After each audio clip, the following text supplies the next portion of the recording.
Teman-temanku, Shalom, berjumpa lagi di dalam YouTube channel Tanya Aja, Pasti Ku Jawab. Berikut ini kita akan menyaksikan sebuah diskusi yang sangat menarik tentang kitab suci, bahkan tentang Tuhan. Bagaimana sebenarnya memahami kitab suci, memahami Tuhan tentang logika. Apakah sebenarnya kitab suci ataupun Tuhan bisa dipahami secara logis atau tidak? Jika bisa, bagaimana caranya? Jika tidak, mengapa tidak?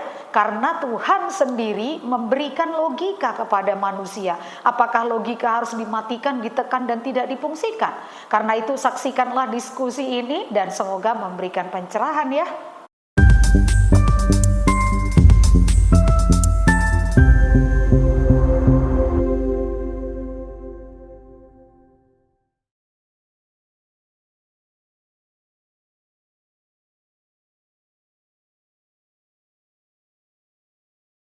Jago Arabnya, cuman dia jago Arab, dia nggak tahu bahasa Indonesia, kan sayang gitu Pak. Iya, makanya kan Fadil bilang awal naik Fadil buka, Fadil tak tahu apa-apa, kagak, tak cuma iseng-isengan, tapi kok Tapi dinaikin. sayang gitu, udah tahu bahasa Arab gitu, enak ngajinya, tapi kenapa Qurannya coba beli yang ada terjemahannya, jadi kan enak Pak gitu, jadi ngerti gitu, jadi kita tuh kayak nggak buta gitu loh, menghafal sesuatu tetapi tidak tahu artinya tuh kayak, Bapak pernah dengar nggak? Kayaknya orang Jawa pasti familiar dengan kata hombim palayung gambreng, benar nggak? Iya, Tapi ada yang tahu nggak artinya? Itu jarang ada orang yang tahu artinya. tak tahu pula. Fadil kebetulan orang Madura, jadi tak tahu. Oh, orang Madura. Nah, tahu nggak Tak apa tahu. arti hombim palayung gambreng? Ini pasti denger ya, sering denger itu kan? Sering pasti. Nah, jadi kalau saya bilang Pak Padil ini udah jago bahasa Arabnya. Tapi kenapa nggak tahu artinya, sayang banget gitu. Hombim palayung gambreng itu artinya adalah innalillahi wa innalillahi rojiun. Hmm. Tahu ya artinya ya? Ya, Semua ya. dari Allah kembali ke Allah. Nah, itu. Jadi jangan pula nanti kita, makanya aku bilang Pak Padil udah keren, jago bahasa Arab, nggak tahu artinya Tapi ya. tak Jadi tahu kita ya kayak kan. kayak ngomong aja hompim palayung gambreng gitu, kayak anak-anak main. Tapi nggak tahu artinya. Kan sayang. Kira-kira tak Madura benar. tuh Madura tuh Oh, rata-rata jago bahasa ini. Soalnya temen aku juga ada Madura. Temen kuliah aku dulu, satu kampus aku di Pakuan, namanya si Adi. Dia juga orang Madura. Fadil tak tahu, kak bener deh. Ah, Nah macam itu. mana? Tapi gini Pak Fadil, ya. Kalau lah nanti harapan kita itu adalah kepada Allah, hari kiamat nanti kita dibangkitkan, diselamatkan dari kematian ya. Ya, Kira-kira ya. Allah itu sendiri udah membuktikan belum? Keselamatan itu ada. Minimal kan kalau kita percaya ada lilin, karena kita udah tahu lilin itu ada gitu. Mm-mm. Nah ini kalau kita percaya nanti kita akan diselamatkan oleh Allah gitu ya, dibangkitkan oleh Allah gitu. Apa kira-kira salah satu bukti dari Allah gitu? Nggak ada juga kan? Ada di hadis kayaknya. Nggak ada siapa satu orang yang udah dibangkitkan Allah dari abad ke 7 Itu sampai ada sekarang. waktunya, Kak. Nanti waktunya dibangkitkan kita kan di padang mahsyar, Kak. Ya itu kan masih janji. Maksud aku, kita jangan pula berpedoman kepada janji-janji yang belum terbukti. Kalau di Itu. Islam mah wajib, Kak, ya kan? Iman itu percaya dengan hal-hal gaib, ya kan, kalau di Islam. Iya, kita percaya hal-hal gaib itu. Maksudnya minimal hal-hal gaib itu udah dibuktikan gitu. Coba kayak Bukti. kayak Yesus membangkitkan dirinya sendiri. Itu kan hal yang gaib ya. Kalau secara kita, secara medis, secara mata kepala kita ngelihat dari mati 3 hari terus bangkit, ya itu gaib, itu mukjizat. Dan itu pun dibuktikan gitu, dipertontonkan, disaksikan banyak orang. Nah, Allah sendiri gitu loh, dari abad ke-7 yang menjadi harapan besar bagi seluruh umat Islam di dunia ini ya. Umat Islam di dunia ini kan terbanyak, kedua mayoritas kan. Masa gitu, harapan mayoritas kedua di dunia ini tentang keselamatan itu cuman hanya berdasarkan janji aja gitu, nggak ada bukti yang goib gitu. Saya percaya hal-hal yang goib itu, ya percayalah karena Allah itu sendiri kan goib. Benar. Nah gitu, jadi jangan pula saya nih, Pak Padil, aku kasih contoh ya, Pak Padil, aku punya permen, nanti aku kasih Pak Padil. Kalau Pak Padil datang ke rumah, Pak Padil percaya nggak? Tapi aku belum ngasih tunjuk nih. Iya. Pak Padil percaya nggak? Ini kita logika ya. Percaya nggak Pak Padil? Nanti kalau ke rumah aku kasih permen. Tapi aku nggak tunjukin permennya. Tapi ketika aku bilang, Pak Padil, aku punya permen. Dan banyak permen lain di rumahku. Ini baru satu aku kasih contoh. Datang ke rumahku, bawa semua orang, aku kasih permen. Lebih percaya yang pertama apa yang kedua? Itu secara pemikiran logika Kak Nagata. Iya, kita pakai logika. Iya dong, kita harus Waduh, berlogika. kalau di Islam mah tidak boleh pakai logika. Waduh, Maaf.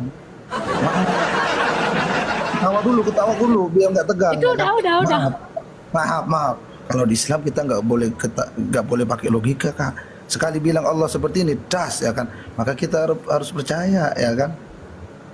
Itu jadi udah disekakmat sama Allah ya kan. Anggaplah disekakmat ya kan. Udah ditentukan oleh Allah. Kita tidak boleh mungkar, tidak boleh ingkar daripada itu. Jadi Islam itu tak main logika. Islam sesuai dengan apa yang ada di Al-Quran dan Al-Hadis, gitu aja. Kalau main logika mah semua orang bisa main logika ya kan. Kita kalau soal kepercayaan, soal agama tak bolehlah kita pakai logika ya kan. Kita ada pedomannya masing-masing. Siap. Pak, tapi kenapa? Coba Bapak berpikir nggak? Kenapa manusia itu diciptakan berakal? Kenapa Biar bisa manusia itu diciptakan berpikir? Biar dia tahu tentang kebenaran.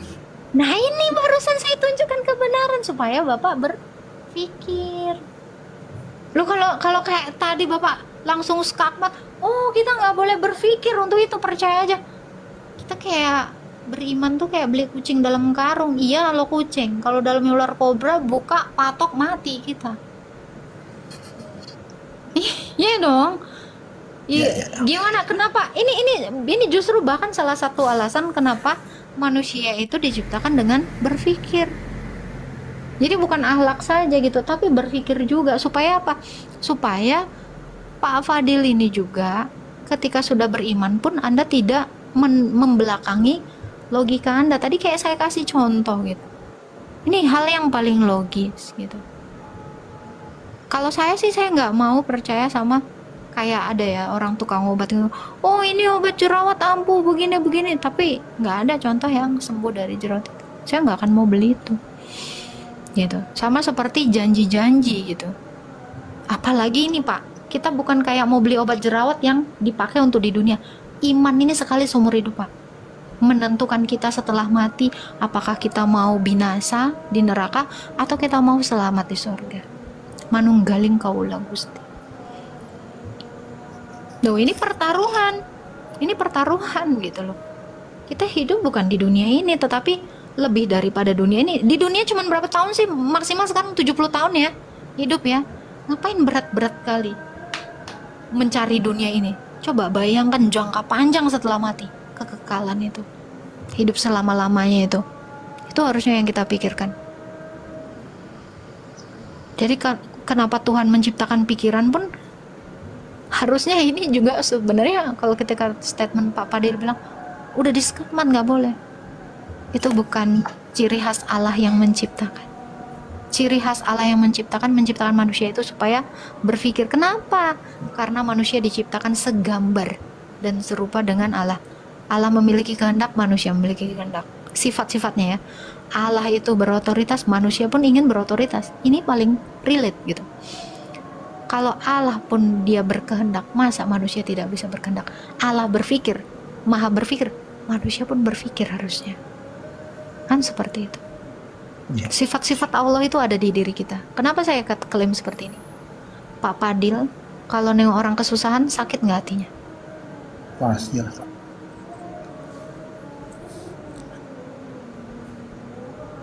Iya, karena Allah itu dia maha adil. Kita pun menginginkan keadilan di dalam diri kita. Ini adalah gambaran-gambaran Allah yang benar-benar kita ambil dari dia gitu. Kejadian 1 ayat 26 sampai 27. Baiklah kita menjadikan manusia ini menurut gambar dan rupa kita. Nah, seperti itu. Kenapa membunuh itu tidak baik? Kenapa membunuh itu tidak baik? Karena Allah sejak semula dia tidak menciptakan manusia untuk membunuh, karena Allah pun tidak membunuh. Makanya manusia kita aja ya Pak, secara naluri, secara hati nurani kita nggak menginginkan pembunuhan, apalagi Allah. Jadi kalau ada Allah menginginkan kematian seseorang, menginginkan pembunuhan, bisa jadi pertanyakan, itu Allah yang benar atau Allah-Allahan? Itu karena yang tadi saya bilang, Allah itu cuma satu, secara logika, secara nalar Allah itu Esa. Tetapi ada Allah-Allah yang menyerupai, mengaku-ngaku sebagai Allah. Dari mana kita tahu? Bagaimana kita membedakan Allah yang benar dengan Allah yang palsu? Lihat ke sifat-sifatnya. Allah itu dikatakan Ar-Rahim, Maha mengasihi. Masa Maha mengasihi membunuh? Tidak mungkin. Ar-Rahman, Maha pemberi, memberi hidup. Masa memberi kematian? Tidak mungkin Allah yang benar. Gitu. Ini sebenarnya aku keren banget ketika Pak Fadil bilang, aku ini sering merenung. Aku waktu SD Pak, waktu bapakku mati, aku tuh merenungkan itu Pak. Dari aku kecil aku udah merenung. Apa di balik langit ini? Apa di balik Tuhan ini? Kenapa bapakku mati gitu? Kenapa Tuhan menginginkan kematian gitu? Ini pertanyaan di dalam hati seorang anak kecil yang sakit hati ditinggal bapaknya mati. Kenapa Tuhan sekejam ini membiarkan aku anak kecil gak punya bapak, diolok-olok sama semua teman SD ku, diejek karena gak punya bapak? Apakah Tuhan tidak adil? Apa salahku, apa dosaku? Aku selalu berkata seperti itu. Di mana keadilanmu Tuhan? Saya mempertanyakan Allah itu di dalam diri saya. Anak sekecil itu, saya sekecil itu sudah berpikir itu. Makanya saya lama sekali merenungkan untuk sampai kepada tahap saya memutuskan percaya kepada Tuhan Yesus. Karena ini, saya merenungkan siang dan malam ini. Kenapa hidup saya ini mengeluh? Kenapa saya selalu menderita? Kesalahan apa lagi? Kurang benar apa lagi hidup saya? Ternyata. Kenapa? Silakan. Misal nih pada waktu masih kecil Kak Agatha posisinya ada di Tuhan Yesus, apakah Kak Agatha akan berpikir demikian? Kenapa? Kalau posisi Kak Agatha waktu kecil itu belum ada di Islam, artinya sudah ada di Kristen, apakah Kak Agatha akan mencari kebenaran yang seperti itu juga? Kalau saya posisi di Kristen? Iya, waktu kecil. Ya, kalau saya di posisi kalau saya di posisi Kristen, saya sudah tahu bahwa Allah itu kenapa memposisikan saya di posisi seperti yang saya alami itu.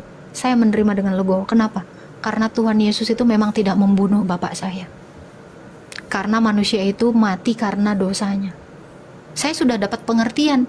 Makanya saya nggak sakit hati lagi kepada Tuhan ketika melihat ada orang banyak mati. Ibu saya mati. Tapi saya tidak lagi sakit hati. Kenapa?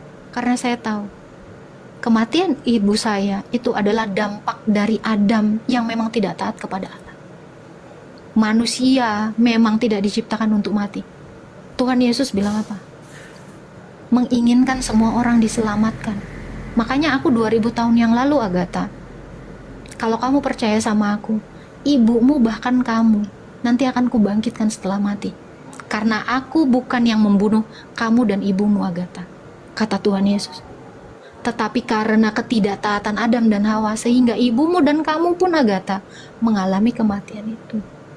Andai saya waktu kecil sudah memiliki pengertian iman Kristen, saya nggak akan menangisi berlarut-larut bapak saya mati.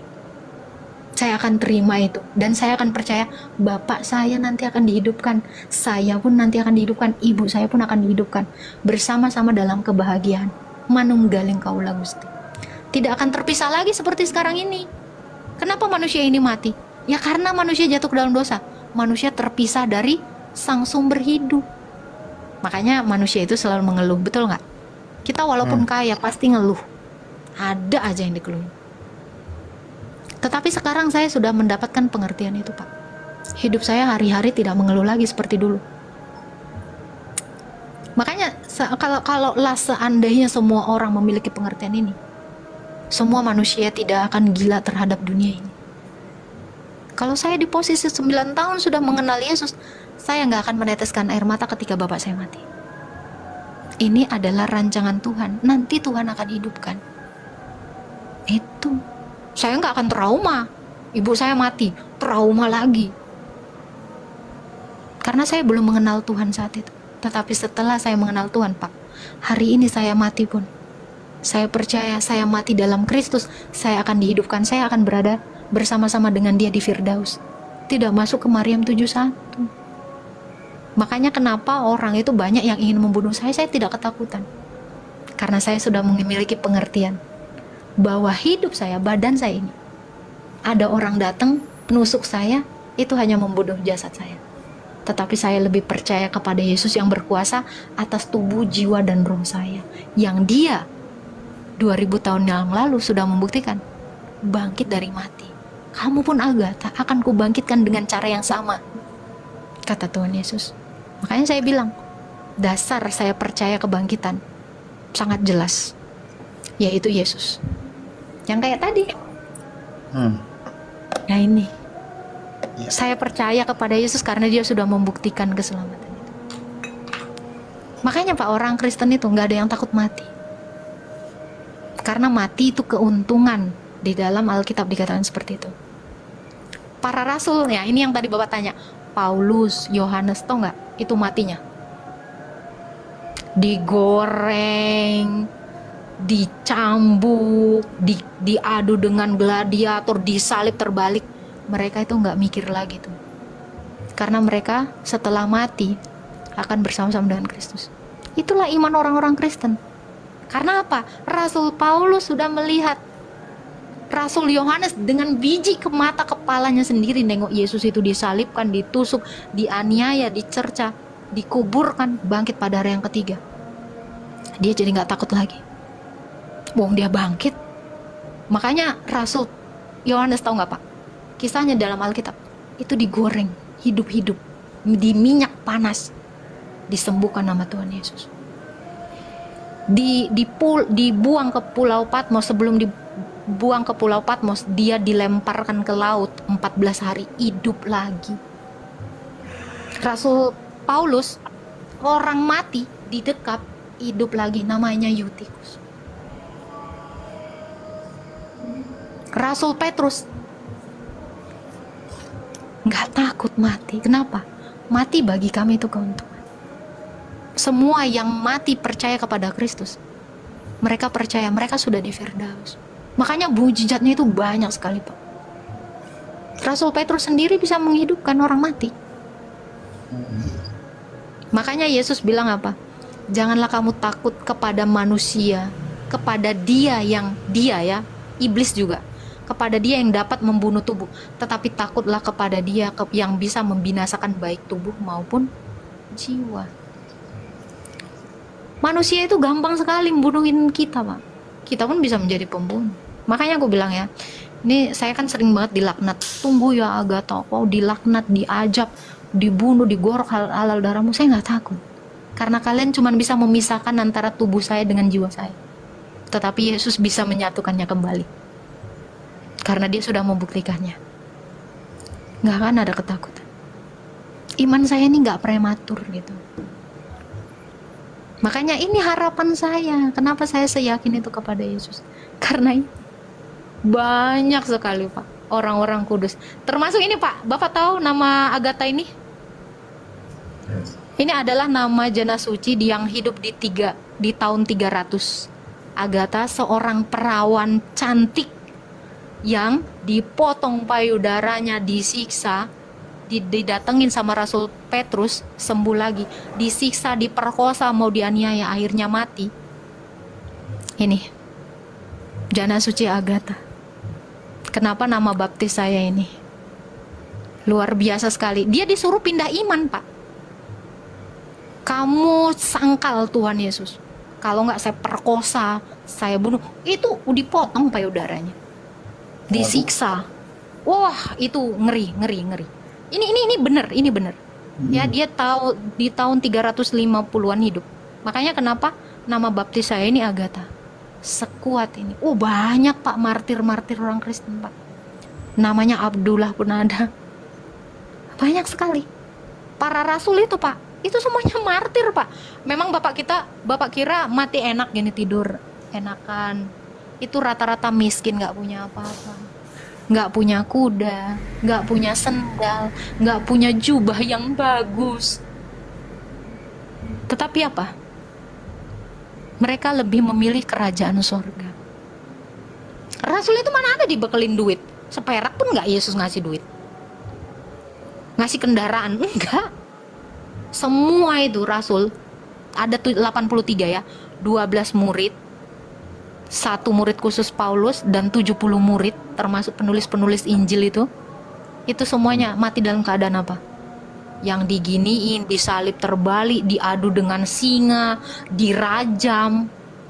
Wah, ngeri-ngeri Pak. Penggal, cambuk, mati semuanya. Matinya nggak ada yang baik Pak. Tragis. Ditarik naik kuda sampai mati gitu coba. Ada yang dikuliti. Saya kalau baca itu semua Pak, gemetar saya. Makanya saya bilang, saya nggak tahu. Saya hidup kayak gini nih belum ada apa-apanya. Cuman dihina, muka begini, kecil. Diancam kecil.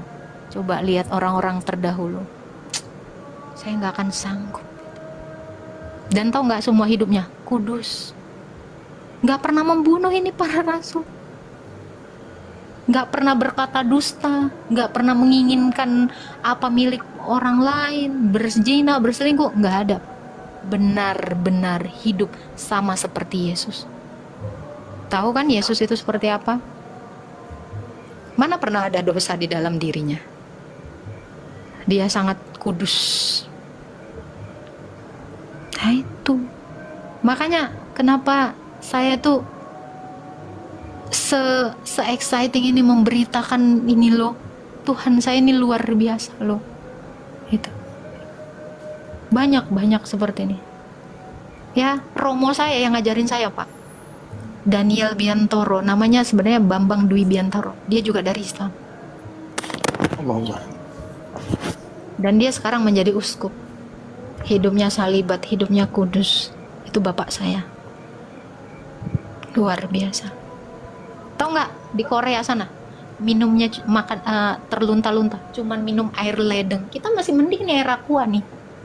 Dia di sana tersiksa, minum air ledeng di negara asing, bertahan hidup demi kebenaran. Di situ dia tahu iman ortodoks itu seperti apa. Waktu dia ke Korea, nggak ada yang mudah Pak. Makanya kenapa kami itu beriman kepada Yesus, karena kami itu sampai ini tadi Pak, yang tadi Bapak tanyakan, kalau waktu Agatha 9 tahun beragama Kristen, saya nggak akan nangis, karena saya percaya Tuhan Yesus itu akan membangkitkan saya. Allah. Jadi orang Kristen tuh udah nggak takut lagi. Sering diancam saya.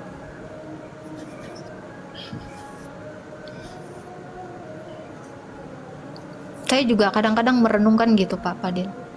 Ya, apa sih hidup ini? Justru saya bilang saya capek kali hidup ini. Kalau bisa diakhiri secepatnya gitu.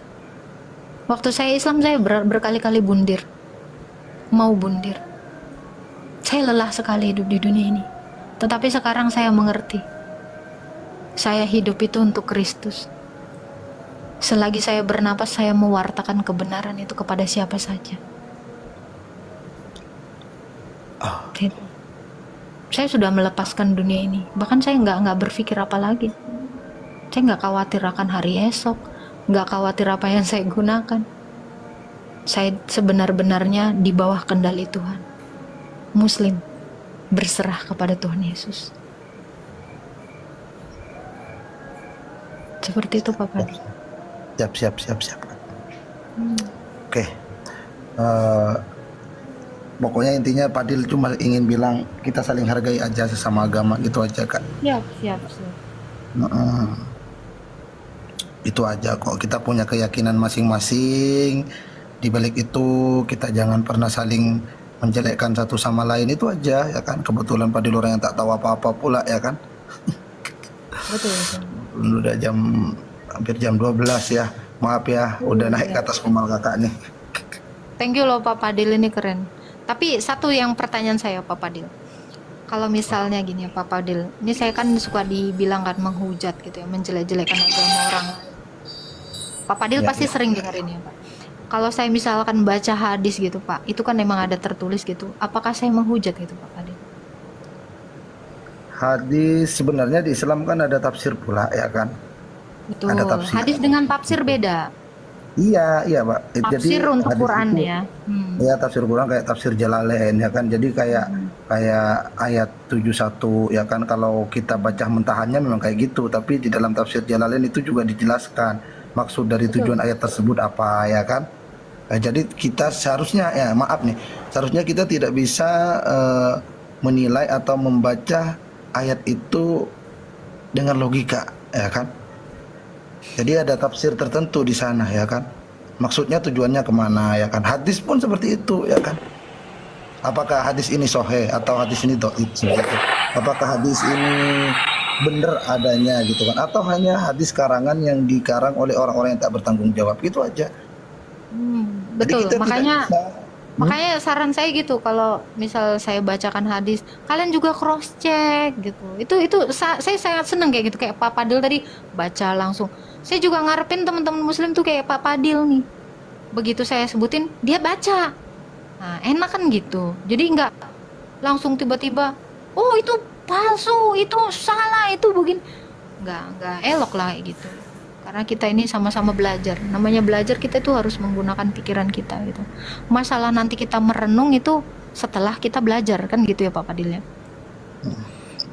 Nah gitu. Cuman itulah teman-teman yang di bawah ini kan, ketika saya membacakan gitu, janganlah dianggap saya menghujat. Contoh kayak Pak Padil bilang ini, si Agatha jerawatan, mana mungkin saya sakit hati, mau saya emang jerawatan.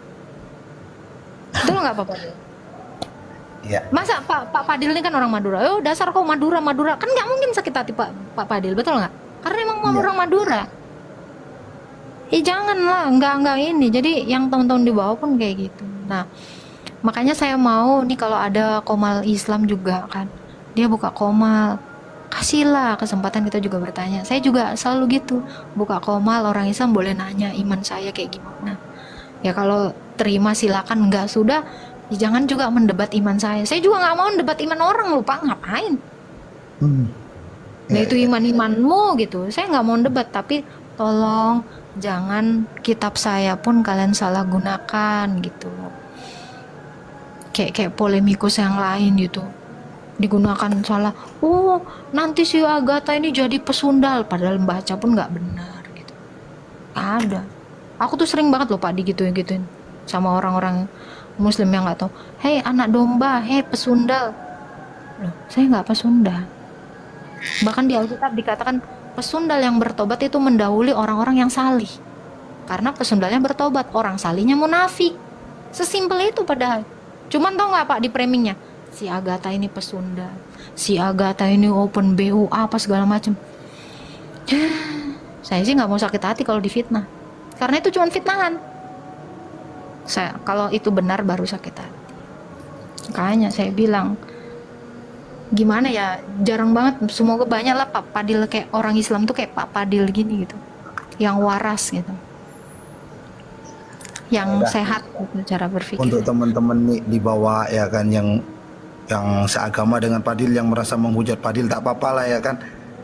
Tapi jangan dalam kalian hujat Pak Padil, kok Pak Padil jangan kalian hujat, emang keterlaluan yang di bawah. Padil tak pernah mengorek-ngorek agama orang lain ya kan, itu aja ya kan. Gini Kak Padil di sini cuma bertamu dengan baik-baik, kita cuma saling tukar pikiran aja seperti itu ya kan.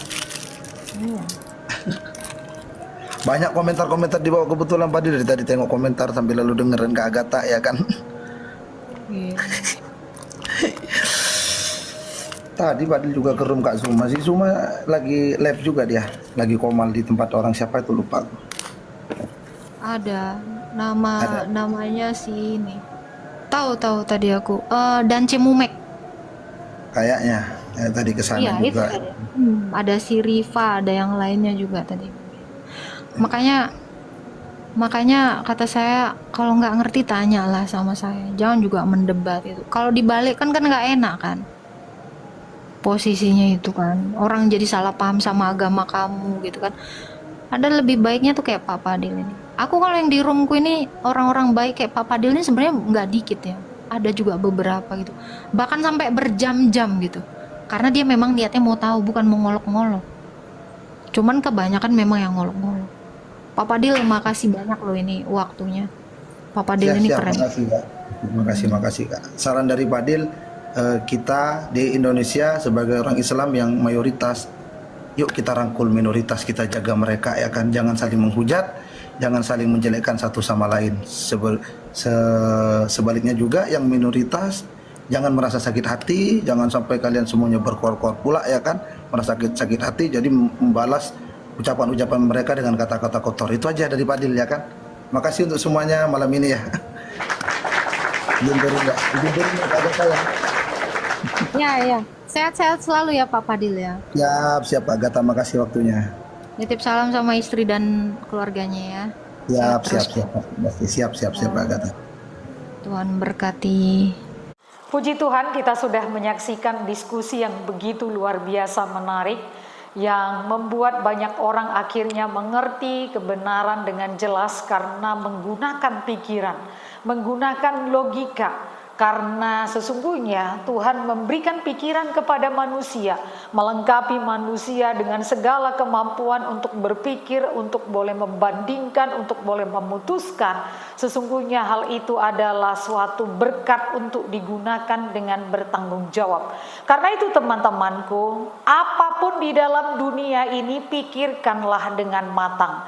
Jangan sampai apa yang kita makan, apa yang kita kerjakan, apa yang kita lakukan, bahkan apa yang kita imani, hanya kita terima dengan begitu saja tanpa kita memikirkannya, tanpa kita membandingkannya, dan tanpa kita memahami dengan jelas bahwa apa yang kita imani adalah suatu kebenaran. Jika kita mengimani sesuatu karena kita tahu itulah kebenaran, maka iman kita itu adalah suatu iman yang bertanggung jawab dan bisa menghadapi akan masalah-masalah di dalam hidup ini. Karena memang hidup ini tidak selalu lancar, tetapi jika kita tahu bagaimana kebenaran firman Tuhan tentang kehidupan, maka kita akan berusaha menyelaraskan kehidupan kita dengan firman Tuhan agar kita tidak tersesat. Tuhan Yesus memberkati.